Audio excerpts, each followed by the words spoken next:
Come, let us explore whether social media is really addictive. Science infers otherwise.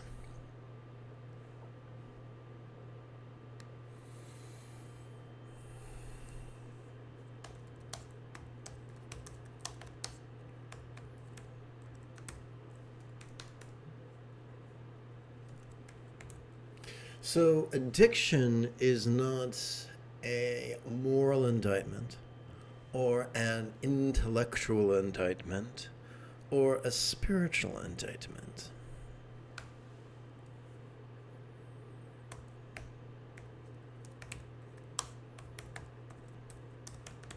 It simply infers a dopamine dysfunction.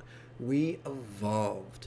So, from the point of view of our genes, humans and other life forms are nothing more than syringes that go around doing whatever they need to do in order to live long enough to procreate, and then spread the genetic material. That's it.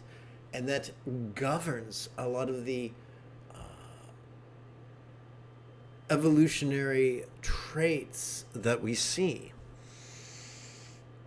One of the great regulator of this is dopamine. Dopamine drives everything required to procreate. It drives the urge to procreate. It drives the urge to drink water, to eat food, to get sleep, to seek shelter, to seek warmth when it's cold, to seek coolness when it's warm. Everything to keep us alive long enough to procreate. We have a secondary reward system that is oxytocin oriented, and that's about relationships and cooperation, and that's beautiful. But when our dopamine system dysfunctions, it's profoundly confusing, and we will make decisions that superficially seem irrational, but our body thinks that by doing those actions, we will get the dopamine that it needs. So the body doesn't understand, I need water. The body understands, I need dopamine, and drinking cold water on a hot day gives me dopamine.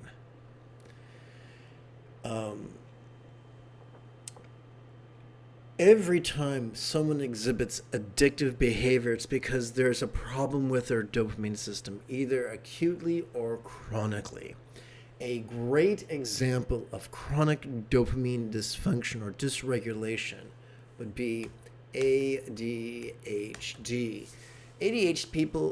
People who have ADHD do not have it because they're stupid or lazy or undisciplined. They have it because their dopamine system is dysregulated. And the dopamine drive is stronger than intellect or morality. It can hijack everything.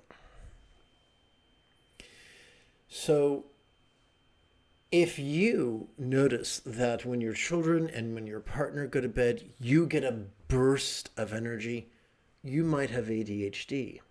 If when your partner or your children go to bed, all of a sudden you have a strong need to exercise or eat or masturbate, that could be a symptom of dopamine dysregulation.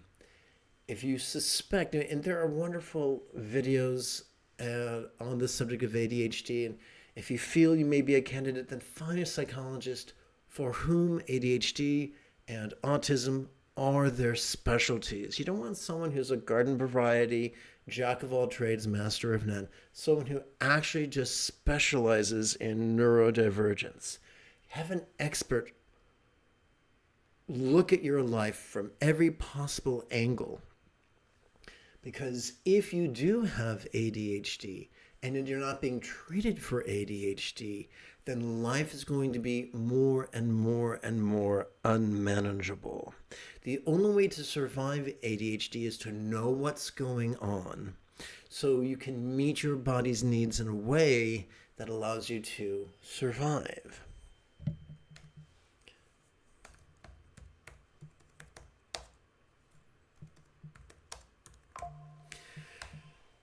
Humans are excellent at being lazy. Humans are excellent at finding simplistic and grossly inaccurate quasi-solutions to huge problems. Solutions that don't actually solve the problem, but give us hope. For instance, way back in the late 70s, there was the video game scare. There was the satanic panic.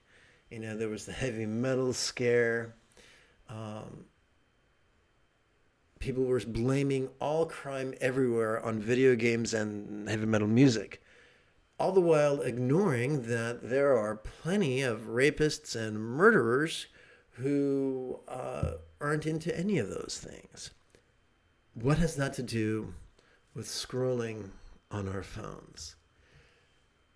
Scrolling on our phones can be one of our body's ways of seeking a dopamine hit.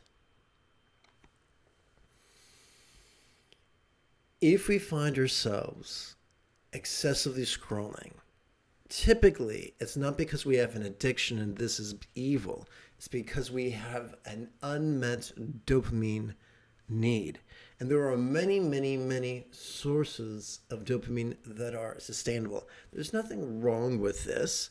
But if you wish to get your life under control, the key is not to just ditch social media. The key is to make sure your dopamine needs are met in the most sustainable way. So, making love can give you a hit of dopamine. Eating healthy food that we evolved to thrive on can give us a hit of dopamine. Exercise can give us a hit of dopamine. And yes, practicing mindfulness and meditation correctly can also be a source of dopamine. Spoiler alert, this concludes our opening lesson.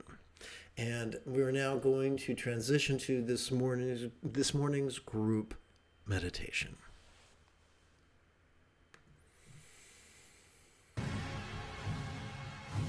It is General Leia Organa Saturday morning. Let us meditate like a Jedi. After approximately 30 seconds of housekeeping. This is Lama Jigme Gyatso of the Buddha Joy Meditation School. For more than 30 years, I've spent about 8 hours a day, almost every day, studying, practicing, mastering, and reverse engineering the teachings and techniques of each school of meditation so that you would not have to. Welcome, my friends, to Meditate Like a Jedi, which is made possible due to the generosity of viewers, just like you.